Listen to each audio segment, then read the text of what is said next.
കൂടുതൽ വാർത്തകളും വീഡിയോകളും കാണാൻ ഈ ചാനൽ സബ്സ്ക്രൈബ് ചെയ്യുക. കൂടെ ബെൽ ബട്ടൺ അമർത്തുക. നമസ്കാരം. ഏഷ്യയിലെ എപ്പിസോഡിലേക്ക് എല്ലാ മനഃപ്രേക്ഷകർക്കും ഹൃദയം നിറഞ്ഞ സ്വാഗതം. ഇന്നത്തെ നമ്മുടെ വിഷയം എന്ന് വെച്ചാൽ ആഗ്രഹിച്ചതെന്നും തേടിപ്പോവാതെ കിട്ടുന്ന 9 നക്ഷത്രക്കാർ. ചിലർ പറയും അവന് ഏതാണ്ട് കഷ്ടപ്പെടാതെ തന്നെ അവൻ പരീക്ഷയുടെ തലേദിവസം വരെ അവൻ കളിച്ച് നടക്കുമായിരുന്നു, അവൻ്റെ പരീക്ഷയ്ക്ക് അല്ല ഞാൻ കുത്തിയിരുന്ന് പഠിച്ചതാ, അവന് നല്ല മാർക്കുണ്ട്. അതുപോലെ ചിലർ പറയും അവൻ വലിയ കഷ്ടപ്പെടാതെ അവന് പഠിത്തം എല്ലാം കഴിഞ്ഞ ഉടനെ അവന് അച്ഛൻ ജോലി ശരിയായി കൊടുത്തു, അല്ലെ അവന് ഒരു കാര്യം ആഗ്രഹിച്ചു ഉടനെ തന്നെ അവനത് കിട്ടി. ചിലർ പറയും ഒരു കട്ടിൽ ആഗ്രഹിച്ചു ഉടനെ തന്നെ അതൊരു ഏതെങ്കിലും വഴി കട്ടിൽ കിട്ടി. ഒരാൾക്കൊരു വാച്ച് ആഗ്രഹിച്ചു, ആരെങ്കിലും കൊണ്ട് ഗിഫ്റ്റ് കൊടുത്തു. അങ്ങനെ പല വിധത്തിലാവാം നമ്മൾ ആഗ്രഹിച്ച് എന്തും അതിനെ തേടിപ്പോവാതെ തന്നെ കയ്യിൽ കിട്ടുന്ന 9 നക്ഷത്രക്കാരെ കുറിച്ച് നമ്മളിവിടെ പറയാൻ പോകുന്നത്. ഒരുപാട് പേരുടെ ജാതകം പരിശോധിച്ചതിൻ്റെ വെളിച്ചത്തിലും അതുപോലെ ഒരുപാട് നക്ഷത്രക്കാരെ പല കാര്യങ്ങളും ഗണിച്ച് മനസ്സിലാക്കിയതിൻ്റെ ആ ഒരു വെളിച്ചത്തിലും പല പുസ്തകങ്ങളിൽ നിന്നും കിട്ടിയ അറിവുകളുടെ വെളിച്ചത്തിലുമാണ് ഞാനിവിടെ ഈ ഫലങ്ങളെ പറയുന്നത്. നമുക്ക് ആഗ്രഹിച്ചതെന്നും പെട്ടെന്ന് കിട്ടുന്ന അവന് പറയാം അവൻ്റെ സമയം അവൻ്റെ യോഗമാണെന്ന് പറയും അല്ലേ.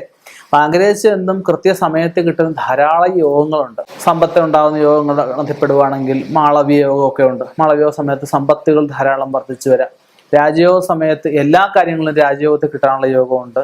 അതുപോലെ തന്നെ നമുക്കെല്ലാം കിട്ടുന്നതാണ് ഒരു പ്രധാനമായിട്ട് മിക്കവരുടെ ജാതത്തിൽ കാണുന്ന ഒരു മഹാലക്ഷ്മി യോഗം എന്ന് പറയും. വരിഷ്ഠ യോഗമുണ്ട്, അനഭായ യോഗമുണ്ട്, സുനഭായ യോഗമുണ്ട്. അനഭായോഗം എന്ന് വെച്ചാൽ ഒരുപാട് കഷ്ടപ്പെടുന്നവർക്ക് മാത്രമേ കിട്ടത്തുള്ളൂ. സുനഭായോഗമുണ്ട്, ചിലർക്കാണെങ്കിൽ പൂർവിക സ്വത്തുക്കൾ കൊണ്ടായിരിക്കും ഉയർച്ച ഉണ്ടാവുന്നത്. അപ്പം അങ്ങനെ ഒരുപാട് യോഗങ്ങളുണ്ട്. ഓരോ യോഗങ്ങൾ ജാതകത്തിൽ കോമൺ ആയിട്ട് കാണുന്നവരുണ്ട്. അത് കൂടാതെ കണ്ടിട്ട് പൂർവികമായിട്ട് ചെയ്തു വരുന്ന സൽക്കർമ്മങ്ങളുടെ ബേസിൽ ചില ജാതകത്തിൽ ഇല്ലാത്ത യോഗങ്ങളും കിട്ടും. അതായത് കടങ്ങൾ കിട്ടുക. അപ്പം അച്ഛൻ കടം കൊടുത്തായിരിക്കും അച്ഛനെ കിട്ടിക്കാണത്തില്ല, മക്കൾക്കായിരിക്കും കിട്ടാൻ യോഗം കാണുന്നത്. അതുപോലെ തന്നെ അച്ഛൻ മരിച്ച കെയർ ഓഫിൽ ജോലി കിട്ടുക. അതുപോലെ നമ്മൾ ടെസ്റ്റ് എഴുതുന്ന ചിലപ്പോൾ ആദ്യത്തെ ടെസ്റ്റ് രണ്ടാമത്തെ ടെസ്റ്റ് എഴുതുമ്പോൾ തന്നെ പെട്ടെന്ന് തന്നെ ജോലി കിട്ടുന്ന അവസ്ഥകൾ, ഒരുപാട് കഷ്ടപ്പെടാതെ എല്ലാം കിട്ടുന്ന ഈ യോഗങ്ങൾ കണക്ക് തന്നെയാണ് പറയാൻ പറ്റുന്നത്.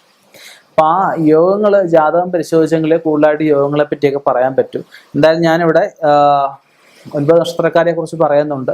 അതിൽ കൂടുതലായിട്ട് വ്യക്തത ആവശ്യമെങ്കിൽ തീർച്ചയായിട്ടും നല്ലൊരു ജ്യോതിഷനെ ഫോണിൽ കൂടെ ചോദിക്കാതെ നേരിട്ട് പോയി കണ്ട് ചോദിച്ച് ആ യോഗങ്ങൾ നമുക്ക് ഉണ്ട്, അത് കിട്ടുന്നില്ലെങ്കിൽ എന്തുകൊണ്ടാണ് കിട്ടാത്തതെന്ന് കണ്ടെത്തി അതിന് വേണ്ടുന്ന പ്രതിവിധികളോ വഴിപാടുകളോ പുണ്യക്ഷേത്ര സ്നാനങ്ങളോ ഒക്കെ ചെയ്തു കഴിഞ്ഞാൽ ആ യോഗം നമുക്ക് നേടിയെടുക്കാവുന്നുള്ളതേ ഉള്ളൂ.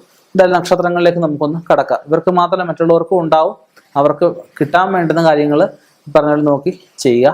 നക്ഷത്രം എന്ന് വെച്ചാൽ ആദ്യത്തെ അശ്വതി നക്ഷത്രമാണ്, രണ്ടാമത്തെ മകയിര നക്ഷത്രം, മൂന്നാമത്തെ പൂയ നക്ഷത്രമാണ്, നാലാമത് ചോതി നക്ഷത്രം, മകൻ നക്ഷത്രം, ഉത്തര നക്ഷത്രം, ചോതി നക്ഷത്രം, ഒരു വിശാഖ നക്ഷത്രമുണ്ട്, പുരാട നക്ഷത്രമുണ്ട്, അവിട്ട നക്ഷത്രം, ഉരുട്ടാതി, രേവതി. ഈ നക്ഷത്രക്കാർക്ക് മാത്രമായിരിക്കില്ല, മറ്റുള്ളവർക്കും ഉണ്ടാവാം. നേരത്തെ പറഞ്ഞ പോലെ അവരുടെ ജനിക്കുന്ന സമയം അനുസരിച്ച്, ഉദാഹരണം ഭരണി പൂരം പൂരാടം ശുക്ര ദിശയിലാണ് ജനിക്കുന്നത്. ഇവർക്ക് ചിലപ്പം പൂര നക്ഷത്രം 4-ാം പാദമാണ്, ചിങ്ങക്കൂറിലാണ് ജനിക്കുന്നത്. പൂര നക്ഷത്രം 4-ാം പാദം ജനിച്ച ഒരാൾക്ക്, പുരാണ നക്ഷത്രം 4-ാം പാദം ജനിച്ച ഒരാൾക്ക് 20 വർഷം ശുക്രദശ കിട്ടിക്കോണമെന്നില്ല. ചിലപ്പോൾ 5 വർഷമായി, ചിലപ്പോൾ 6 വർഷമായി, ചിലപ്പോൾ 10 വർഷം കിട്ടിയെന്നിരിക്കും. പക്ഷേ ആ 10 വർഷമുള്ള കാലയളവെന്ന് വെച്ച് കഴിഞ്ഞാൽ ഈ കുഞ്ഞുങ്ങൾ ജനിച്ച ശേഷമായിരിക്കും മാതാപിതാക്കൾക്ക് പോയി ജീവിതത്തിൽ വഴിത്തിരിവ്, ഒരു ടേണിംഗ് പോയിന്റ് ഉണ്ടാകുന്നതും പലവിധ ഉയർച്ചകളും പലവിധ സൗഭാഗ്യങ്ങളും ഉണ്ടാകും. ചിലപ്പോൾ ആ കുഞ്ഞിനെ കൊണ്ടാണ് ചിലപ്പോൾ രക്ഷപ്പെടുന്നത്. ചില കുട്ടികളൊക്കെ കാണത്തില്ലേ, ഇവർ ചെറുപ്പത്തിലെ ഭയങ്കര കഴിവായിരിക്കും. ഇവരൊക്കെ സിനിമയിലോ അല്ലെ സീരിയലിലോ എന്തെങ്കിലും കാര്യങ്ങളിലൊക്കെ പോകുമ്പോഴായിരിക്കും ഇവർ വീട്ടിൽ പ്രത്യേകിച്ച് ഗതിയൊന്നും കാണത്തില്ല.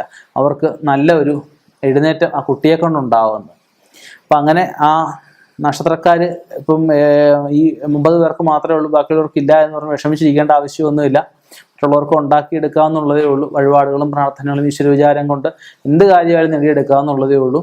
ഇനിയും ഇതുപോലെയുള്ള വ്യത്യസ്തമായ വിഷയങ്ങളുമായി കണ്ടുമുട്ടാം. നിർത്തുന്നു. നന്ദി, നമസ്കാരം.